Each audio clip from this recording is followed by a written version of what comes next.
For decades, if you wanted to be a racing driver, your dream started in one place, a tiny buzzing, fuel-guzzling go-kart. The first step on a ladder that, if you had enough talent and a mountain of cash, could take you to the top. But what if that ladder's breaking? What if the next world champion isn't being found on a go-kart track, but in a bedroom?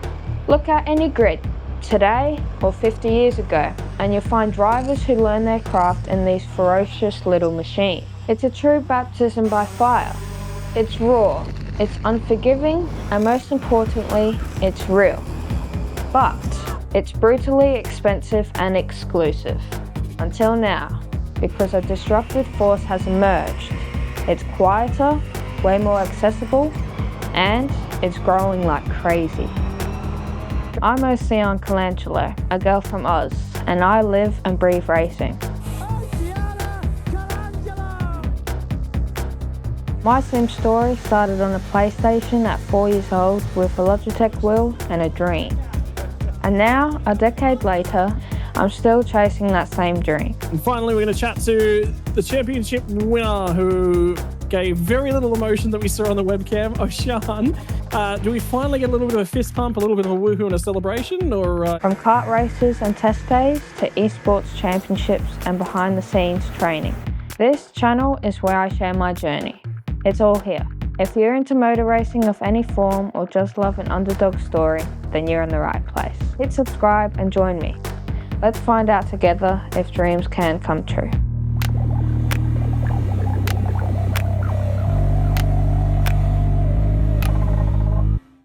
Today's story is how sim racing, once just seen as a video game, is creating a totally new and radically different path to becoming a pro, and how it is helping me.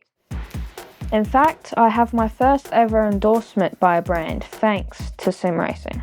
I will talk about that at the end of the video, so stick around.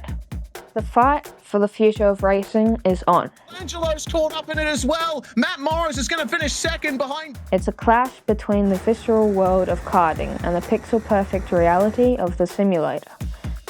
Let's look at why. The biggest problem has always been money.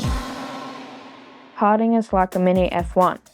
It's becoming a big business. From tens of thousands of dollars a year at club level to hundreds of thousands per year for international competitions. That kind of money, which by the way is absurd, instantly prices out a massive pool of talent. On the other hand, for the price of a used go-kart, you can build a serious sim.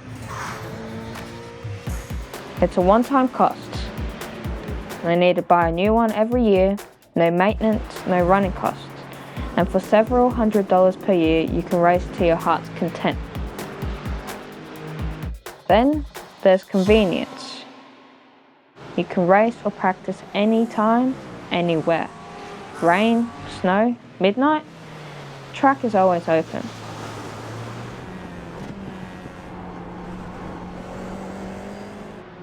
But it's about more than just being affordable and convenient. It's about equality. Platforms like iRacing have hundreds of thousands of active racers. I competed in the 2025 Daytona 24 Hour, which had 23,000 global entrants, a number impossible for karting. And the numbers keep growing. And all of these drivers have one thing in common: the cars themselves. Generally speaking, if the cars look the same, then they perform the same, and having a more expensive sim doesn't give you more speed. This makes for better and fairer racing, creating a level of competition that grassroots karting just can't compete with. And this brings me to Max Verstappen. According to 4 times F1 world champion Max Verstappen, the moment when a sim racer makes it all the way to F1 won't be that far away. Max is a huge fan of sim racing. When he's not dominating on real tracks, he's competing online with Team Redline, one of the best teams in the world. Max claims that it helps him stay sharp, improves his focus, and even enhances his racing instincts. So, when the best driver in the world is racing online at night after a Grand Prix weekend, you know it's more than just a hobby. His message? Sim racing isn't a game, it's a legitimate career path.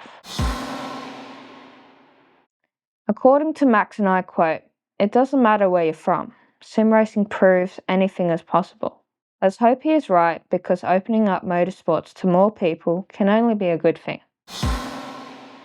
One of the best things for me about sim racing is that it allows me to push limits without risk, injury, or repair bills. In karting, crashing hurts and can be intimidating, especially for young kids. In sim racing, you crash, you reset, you learn and repeat as much as you want. Now, you might be wondering, is sim racing the same as real racing? Is it real enough? Well, the answer is not exactly, but it's close enough to matter.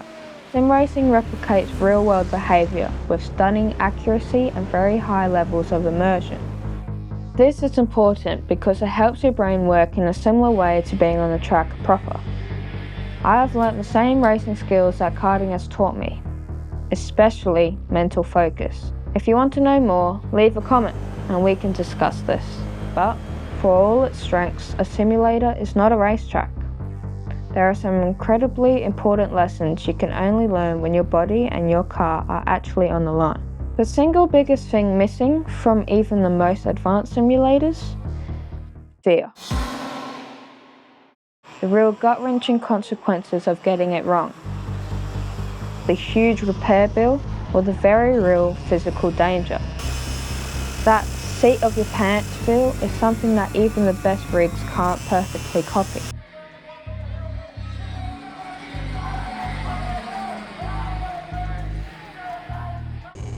Then there is the physical demands of motor racing, which karting prepares you for. That sensory overload, the adrenaline of real-world speed, the noise, the smell of two-stroke oil, the cold mornings. The whole experience is raw. It's addictive. It becomes a lifestyle that's worth paying for. For me, personally, there's another experience worth mentioning, and that is the memories. Hello. You're going to be hearing that for years to come. You can follow on the social. For me, nothing is more exciting than weekends away with Dad. Waking up early, cheap motels, caravan parks, making friends, the barbecues, bad petrol station food, long drives through the middle of nowhere. It's one big list that reads like a holiday. I've experienced the whole spectrum from the incredible to the terrifying. This you can't download nor buy in a virtual world. They cannot be simulated, nor do they cost a fortune. It's the obsession of winning that completely blows costs out of the water. And that is a whole different story that needs its own video. So, karting isn't going away. It is a truly amazing sport, and I for one can't imagine my life without it. But it's no longer the only path. For me, it has been a godsend. Using both karts and sim interchangeably has saved us a ton of money and time without any negative consequences. I've spent months out of a car, and when I get back in, it's like I never stopped. Let us know what you think down in the comments. Which route would you choose? Karting will always be the gold standard, but the idea that karting is the only way in, that's officially over. For millions of aspiring racers, sim racing has opened up the sport in a profound way, highlighting talent that would have otherwise been overlooked. The future of racing isn't just on a track anymore. It's on millions of screens and millions of homes, just waiting for the next champion to press start. And that can only be a good thing. And talking about good things, let's talk about endorsements. Here in Australia, it's all about V8 supercars, the biggest and strongest competition being the Logitech Pro Invitational. That's where all the top guns are. As the name suggests, it's by invite, meaning you must work your way up the feeder series, such as the V8 Scots, Australia's premier V8 series. So, I needed to get in the top split, and on my third attempt, I made it. It's not every day that a junior makes it this far, nor a female. I qualified 33rd and finished the race in P18. Lucky for me, someone from Logitech G was watching. And the rest is history. My first endorsement. So, thank you Logitech G for the sim equipment, which I will be soon using. And to Evolution Racing Team, who have taken me on board as a driver. Becoming a pro seems to be on track. Okay, so that's it for tonight. Let me know if you're a sim racer wanting to do karts or vice versa. Once again, I'd like to thank Logitech G and Evolution Racing Team for believing in me. And a special thank you to Taz from TPR. I'm so glad I walked into your shop. I will be forever in your debt for all your help and lending me this rig. Tonight will be my last race in this rig before we swap it out for the Logitech G. So, stay tuned and wish me luck. Neither sport on its own is perfect, but together they come pretty close.